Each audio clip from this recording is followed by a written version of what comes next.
You're about to hear a brief conversation with an incredible artist. Part autobiographical journey, part literary analysis, and part late-night chat in the theatre bar. This is Hear Me Out. And I'm your host, Lucy Eaton. Please welcome to the stage, Richard Eyre. We will get going then, Richard, and see what little nuggets of fun information we can find out. Do you want to start by telling us what the speech is that you want to chat about today? The speech is from Shakespeare's King Lear, and it's towards the end of the play when Lear's youngest daughter and King Lear himself have been captured by forces controlled by his estranged two other daughters. Now, it's a speech that has always moved me profoundly because there's something about King Lear that is in every father. There's that ability of all fathers to be able to talk to their children or think they can talk to their children in a commanding way because they feel in some way that their children are their possessions and they have a right to command their children, and are astonished when their children turn round and say, no, I have my own life, I have my own identity, I will not be pushed around by this. Yeah. And it's a play about a family as much as about a state. Oh, yeah. And the speech that I love so much is a speech where Cordelia and her father are being dragged off to prison. And Cordelia, as any young person is protesting wildly against her captors and against her vicious elder sisters. Yeah. And this is King Lear's advice to her. And it contains what, for me, are some of the most beautiful thoughts in the whole of Shakespeare and the most beautiful language in the whole of Shakespeare. Wonderful. And for me, it's a sort of guide to reconciliation, redemption, lack of self-pity, putting yourself at a distance from the world and say, look, these things don't matter as much as love. The comings and goings of ambitious, crawling courtiers doesn't matter. What matters is that we love each other. And it's sort of like that Auden poem which ends, we shall love each other or die. Am I right in thinking everything you're describing there, this is one of the first moments of almost resignation or gentleness? It's the second moment of gentleness. Right. The first is when he comes round from a state of madness, like being in a coma. He comes round and recognises, or thinks he recognises, his youngest daughter. And that is an entirely compelling scene. Right. Where it says that he thinks that it is Cordelia, and she says, it is. And it's intensely moving. I've directed the play twice, and the last time was I made a film of it with Anthony Hopkins. Yes. And I never expect to see a better performance in that part. Oh, really? I mean, I was going to come to that later. I was going to say who is your, I was actually going to say effectively present company excluded. Your own Lear's excluded. Who would you say does it wonderfully? But you think Anthony Hopkins absolutely nailed it? I think he did nail it. Yeah. Something to do with him being a great actor anyway. Yeah. But also a lot to do with the fact he is just about the age of Lear. He's 80. He's had, in some ways, a tempestuous life. And he can look back now and say, what's important to me are these things. Or in the speech that I've chosen, the mystery of things, i.e., what actually goes on in everything. Things. I mean, not just object, but things that happen, things that are born, things of the natural world. Everything there's a mystery about everything. There's a wonder about everything. Yeah. And that's what he now is at a state where he can appreciate. Yeah, I saw a brilliant interview with him following the two popes, in which I think the interviewer was really looking for Anthony Hopkins to give a specific answer to something that he was just not willing to give a specific answer to. And it was so magical. He sort of said everything you're saying there. I remember him making points where he was like, I don't know anything. Like I've been around long enough to know I don't know anything. And it was really refreshing to watch, actually. But to what extent because I think you touched on something that interests me a lot there, where you said that he's at a point where he can sort of understand these things himself, he is at the right age. Do you think an actor needs to have experienced things to act them? Or is this just a particular example where it definitely helped bring out a wonderful performance that he could be in the mindset? Well, of course, you touched on one of the great conundrums of acting, because the job of an actor isn't to be the person. Yeah. It's to imagine what the person is like and put yourself in the position of the person, the character you're playing, and then simulate that person. You're not being that person, you're pretending to be that person. And if you're really good, then the audience will think, they'll suspend their disbelief. You become that person. There's a lot of talk about method acting. And there is no method except the method of every actor, which is singular and distinct. And some people need a lot of aids to reach their performance. And Immersion and some things which I find quite alienating. And I think, please, why are you making it so difficult for yourself? And there are other actors. I mean, I've just been working on a film with Judi Dench, for instance. I was about to say, she's the queen of the other way round, isn't she? She is. And effortlessly, you talk about a scene and then you're about to go and you see her becoming the character. Yeah. And in front of your eyes, and you can say when you're filming, turn over so the camera starts. And then you see her in a few seconds, and I see her becoming the person. I say action, and then she's the person. So I don't know how she does it any more than I know how great musicians achieve their effects. Yeah. It's something unaccountable. There was a big profile about Jeremy Strong in the New York Times last year. I don't know if you saw it. And it picked up on the fact that he is obviously very method, in inverted commas. And his performances are incredible. So whatever gets him there, I'm a huge fan. But Brian Cox actually said a similar thing to what you were just saying there in an interview. He said that he sometimes worries about Jeremy Strong, and he sort of wishes that he could just pretend, just switch it on. And he pulls out an anecdote that I hadn't heard before that was apparently Laurence Olivier and... Dustin Hoffman. Yes, that's it. Yeah. Dustin Hoffman was staying up all night and running in the morning and torturing himself. And Olivier said, my dear, why don't you just try acting? Yes. And I sort of half admire that. Brian Cox, incidentally, was a very good King Lear. And I can imagine that. Wonderful actor. But I don't judge.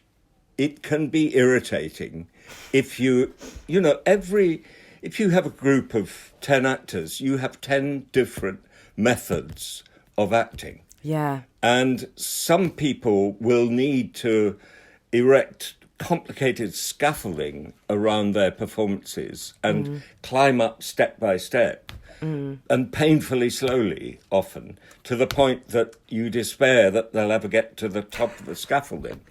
Others just instinctively sense it and are able to start from the first moment. They're within the character. Well, you can't make judgments about that. The job of the director is to bring together the two ends of the spectrum so that they merge, so that if it's a theatre play, the audience aren't thinking, ooh, that actor's in a different context than the other actor. And we do see that sometimes. You do see that sometimes, yeah. So it's the job of the director to merge it, to not let the audience know how the performances have been arrived at. The fact is, you are in the position as a spectator of believing that that person, that individual, that singular character actually exists. Yeah. However it's been achieved. Yeah, the audience don't need to know how the sausage is made. They absolutely don't. And I suppose the key difference is all actors should be aspiring to spontaneity, and that's what you're trying to capture, particularly on film, the spontaneous moment. But that spontaneity is 99.9% planned for. You plan for spontaneity. Yeah. And, I suppose there are directors who resort to, as it were, punch in the face, so that an actor will respond in a furious fashion. I think that's a form of tyranny. I think that's so interesting what you were saying about you have 10 actors and that you've got 10 methods. And I do think I, for a very, very brief amount of time when I was at university, attempted direction. And Richard, you're not going to have any competition from me. I Lucy was awful at it. Well, I remember my daughter, also called Lucy, coming to a rehearsal. She was quite young. And she got very bored. At the end of the rehearsal, she said to me, "Dad, I cannot understand how you can bear to put up with all those questions. Why can't they sort it out for themselves?" You're like, well, I wouldn't have a job. Yes, exactly. I want the questions. So back to King Lear. So you said that you've just done it with Anthony Hopkins and he was particularly remarkable. I read somewhere that you obviously had quite a challenge in doing the TV version because you had to cut it immensely. Yeah. I'm guessing this speech remained in. It did. In the first series of Hear Me Out, I spoke to Maddie Hill, and Maddie did a production of Cymbeline at the Globe, and the speech that she spoke about was her favourite speech from that, and she said that she wished she could have her time again to do it because at the time she was so emotionally invested in the speech. She loved it so much that she thinks she didn't really do it justice. Right. She was sort of too enamoured with it. Did you feel any nervousness approaching the day of shooting this, or was it harder to do than any of the rest? No, it wasn't. We were filming, this scene is filmed, as was much of the last fifth of the film, at Dover Castle. It was intensely cold the day, and there was a wind, a bitter wind, the day that we filmed this scene where Lear and Cordelia are being dragged off to prison. I never said to Tony, Tony, this is my favourite speech and I really want you to... You better do it justice. Yeah. And, look after the speech. Actually, I wanted to make the marching off to prison quite brutal. I think the reason Tony did it so brilliantly is that it came out of the circumstances of being marched off to prison. And neither he nor I sort of protected the speech by saying, all right, take your time, because, these soldiers will respect the fact that... that you've got nice words to say. You've got nice words. I said, you're at the limit, you're pushing it to the limit of their patience, the patience of your captors. And so there's a sort of sense of urgency behind it that he had that somehow gave this exquisite reflective speech a sense of momentum. It got the spontaneity that you were talking about earlier. Absolutely. Yeah. When you did, so I know you said you directed it twice, and the first time was, of course, with Ian Holm at the National. It was, yeah. What was the difference? How was this speech done in that production? I suppose the circumstances, the way I staged it, was very similar. And Ian Holm was consummately brilliant actor. And you're pushing me into a corner by forcing me to choose between the performances of two great actors. Yeah. All I can say is that I'm now of an age where I'm practically 80. Well, I'm 78. So you get to a point where you do start to look at things just differently. There's a different distance on events. When I directed Ian, This was in the 97, so that's nearly 25 years ago. Yeah, yeah. And I'd like to think I've changed in 25 years and acquired some sort of wisdom, some sort of detachment. 25 years ago, I was part of the whole world of thrusting ambition and, you know, still I was running the National Theatre but about to leave, and I was very much in the sort of maelstrom of what people call a career. I call just going from one job to another. But, you know, looking for work, being driven by a sort of compulsion to work and a dissatisfaction occasionally and feeling I hadn't achieved that, so I must do that. And then now I feel I don't regret that sort of wildness and turmoil and ambitiousness, but I feel, oh God, I'm glad I don't have to do it again. So do you feel like you can sort of settle in jobs a bit more now, just enjoy them for what they are? Do you worry less about, you know, the age-old thing everyone in this industry is always worrying about the next thing? I do, and funny, I've just finished directing a film of an Alan Bennett script adapted very well by Heidi Thomas. Yeah. And I found, sort of for the first time making a film, I thought I don't have to be so anxious about everything. I felt oddly calm day after day. I thought, okay, I know what I'm doing now. I don't have anything to prove. I'm working with these wonderful actors. I'm working with a great crew. Yeah. All I have to do is just say, well, this is what we're going to do, and discuss it, and we do it without being in a state of perpetual agony. So 78 is the dream age, Richard. That's when it's all going to feel easy. In some ways it gets easier. Yeah. It really does. And obviously the price you pay is that physically you decay. But I do feel you acquire a sort of grace. Back on your beautiful speech, Richard, you said earlier on that you think it's some of the most beautiful language in all of Shakespeare. Can you pick out any particular bits? The line, will take upon us the mystery of things as if we were God's spies.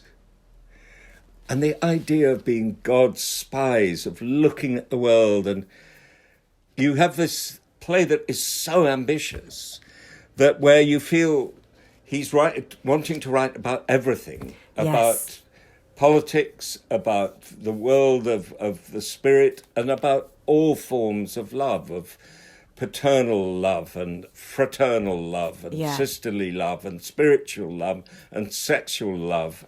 And that's the sort of symphonic form of the play. It's like he's saying, I'm going to do love. Which of you love me most? And he takes the theme of love in every direction, in symphonic fashion, through the play. And finally it converges to the love of father and daughter.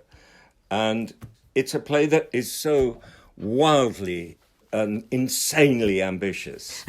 And for me, achieves it. It's all-encompassing. I think it's funny when you say about it being so wildly ambitious and so many bits in it. I saw the recent Ian McKellen, when I say recent, 3 or 4 years ago, Ian McKellen one. And I remember it got to the interval. I mean, it's a long play. And it got to the interval, and the interval was after about an hour and 50 minutes. And in my mind, I was like, oh, is it the end? Have they abridged it? Because not knowing Lear as well as some other plays, in my mind, I was like, we've had the blinding. We've had the mad bit. We've had the, in my mind, I was like, the play's over. And everyone went, no, it's the interval. And I was like, what else is going to happen? And then there's this whole other play. So yeah, it is amazing. You said this thing earlier about, you said your daughter made a comment about all the questions that get fired at you. And I know that I've read that what you want as a director, one of your jobs is to get the actors to ask, your job is to get them to ask you questions. Yeah. What other kinds of questions you would expect or hope an actor would throw at you in regards to this speech? Well, I would hope that you've got to the stage by the time you've reached this speech, which is near... You understand who he is. You do understand who he is. So I would be shocked if I was working with an actor who said, tell me, what do you think is going on here in this What's speech? his motivation? And I would think, you haven't got it now, you're never going to get it. But going back to what I was saying earlier about the singularity of actors' methods. I remember Ian Holm, when he was playing Lear, on the opening, the first preview, saying to me, I went to see him in his dressing room, and he said, I think I know how to do the Howl speech. I said, oh, great. He said, I'm not going to tell you, but I'll give it a go. And he played Howl, instead of being a sort of howl of despair, it was a command. So he was saying to all the people who were surrounding, howl, you should be howling, howl, howl. This is so upsetting. This is the worst thing that has ever happened to me. You cry, you howl. So there was no self-pity and there was no self-absorption about it. It was all explicit. It was a kind of divine anger. So where did that come from?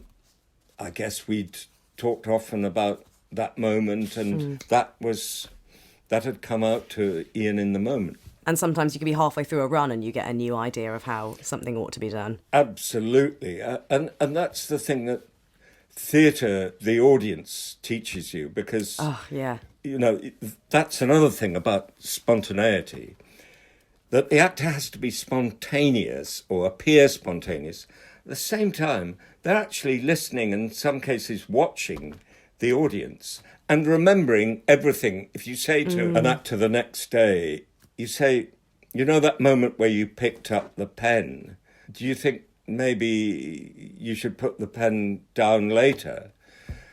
And they say, yes, I thought that last night. But then I saw this person in the second row who was just looking at his phone. I thought, fuck it.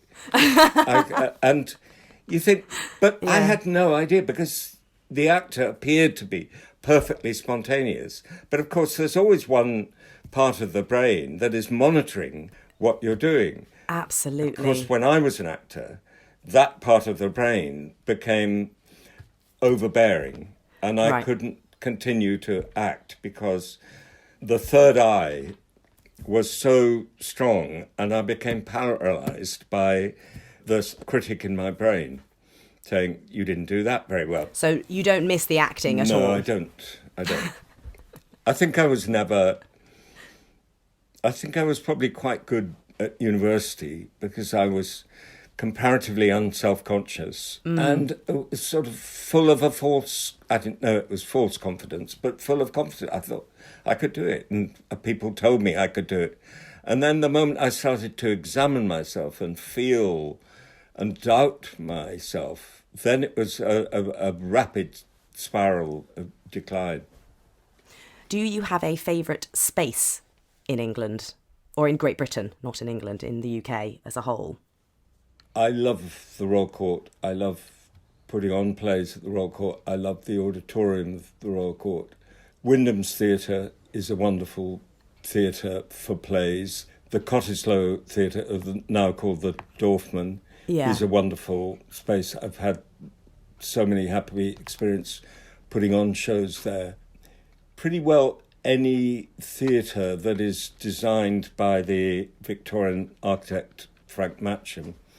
Hackney Empire, for instance, is a wonderful theatre. Right. But the truth is that, like most directors, I'm quite vain about the spaces that I love. I love spaces where I've had a success. Yeah. So I had a big success with the production of Guys and Dolls in the Olivier Theatre. Oh. So I have very, very fond memories of the Olivier Theatre. Yeah. Although it can drive you absolutely insane I've because heard. the acoustics are so difficult and the sight lines are so difficult. I feel like that's why when something works at the Olivier, it sort of absolutely goes wild, Yeah. because I think it's sort of Absolutely. the perfect mix of things. Yeah. Have you found it sounds like from relatively early in your career then you were doing screen stuff as well. Have you found it relatively easy to bounce between the two? Yes, except that I think that the habit of theatre is quite hard to unpick if you then start directing films. I mean, it's partly simply that theatre you're always watching front on. So you sort of think of the world as a sort of proscenium. You have to Yes. completely discard that.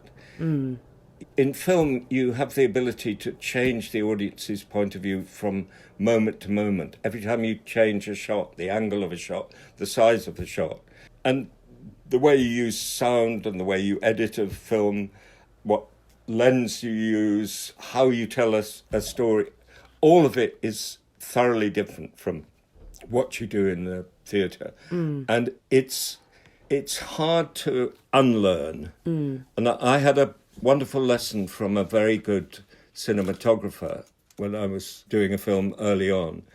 And we were looking at a scene and he suddenly walked off behind the actors.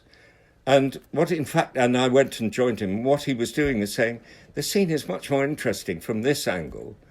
And I mean, that was quite a profound change of understanding for me, that people reveal themselves in a lot of ways that in the theatre you're not able to reveal.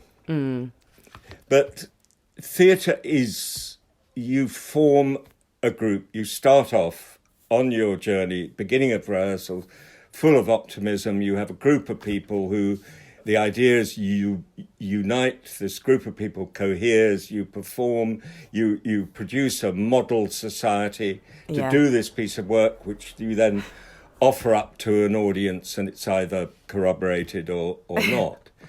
Whereas film isn't like that at all. It doesn't coalesce like that.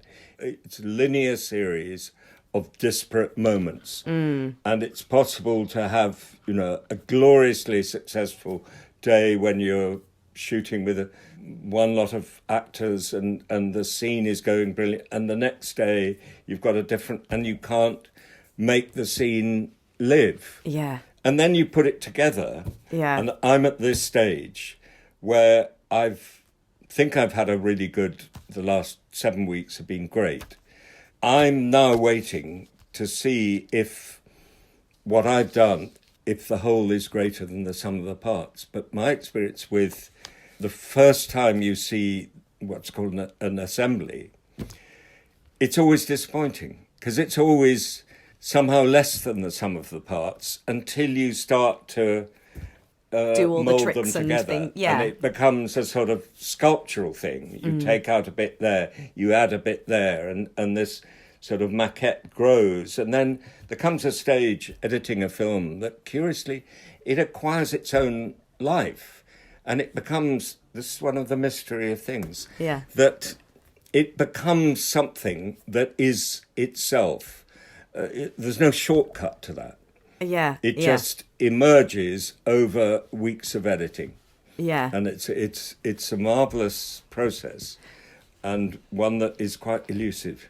Whereas, theatre, I feel like you can see generally as you go along what you're making. You can, and you have run-throughs, and you put it together, and then, things generally have an ascent towards sometimes it stumbles when you take a play out of the rehearsal room and put it on stage. Yeah. And somehow that is sometimes like you're carrying water in the palms of your hands. You arrive and say, where's it gone? Yeah. Don't spill. Yeah. When you said about the family, the community, for want of a better word, the dreaded first day, I always think on a show, it's wonderful because, like you say, there's so much hope. Yeah. But the pressure, I always find, that first day when everyone meets, and it's also a pressure that you're putting on yourself, but I find, you're looking at everyone going, who are you going to be to me in 8 weeks' time? Absolutely. Who here is going to have absolutely driven me up the wall? Who's going to be a new best friend? You're so aware that you're about to embark on this mission together. Yeah. And it is unlike any other job. I do think it's such an oddly personal and emotional thing. Yeah, I always find the pressure quite overwhelming on that first day, the pressure of opportunity.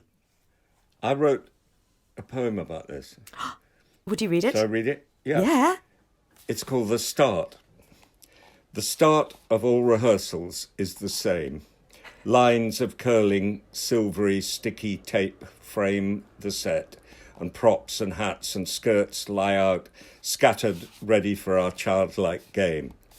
In the ging-gang-gooly ring, I call out my name, then my role's to propagate the common aim. So hopping, heron-like, I talk about the play, the plan, the shared terrain.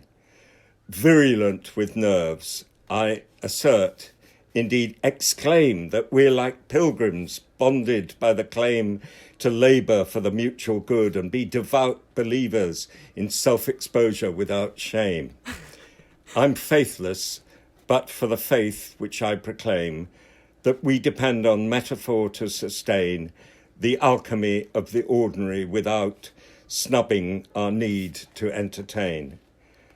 I'm compelled to fan our fictive spark to flame and magnify our muted voice to shout, there will be no failure and no blame. The start of all rehearsals is the same. Yes. That is absolutely bang on. I love that. I love the idea of being faithless, but for the faith that you're shouting. Yeah. I think we should end there, Richard. This has been so wonderful, except that we need to hear the speech. Okay. So would you just please read the speech out loud so that our listeners can hear it? Yeah. Come, let's away to prison. We two alone will sing like birds of the cage. When thou dost ask me blessing, I'll kneel down and ask of thee forgiveness. So we'll live and pray and sing and tell old tales and laugh at gilded butterflies and hear poor rogues talk of court news, and we'll talk with them too, who loses and who wins, who's in, who's out, and take upon us the mystery of things as if we were God's spies. And we'll wear out in a walled prison pacts and sects of great ones that ebb and flow by the moon. Upon such sacrifices, my Cordelia, the gods themselves throw incense. Have I caught thee? He that parts us shall bring a brand from heaven and fire us hence like foxes. Wipe thine eyes. The good years shall devour them flesh and fell, ere they shall make us weep. We'll see 'em starve first. Thank you. This has been so delightful. This is, Thank you very, very much. Thank you. Thank you so much.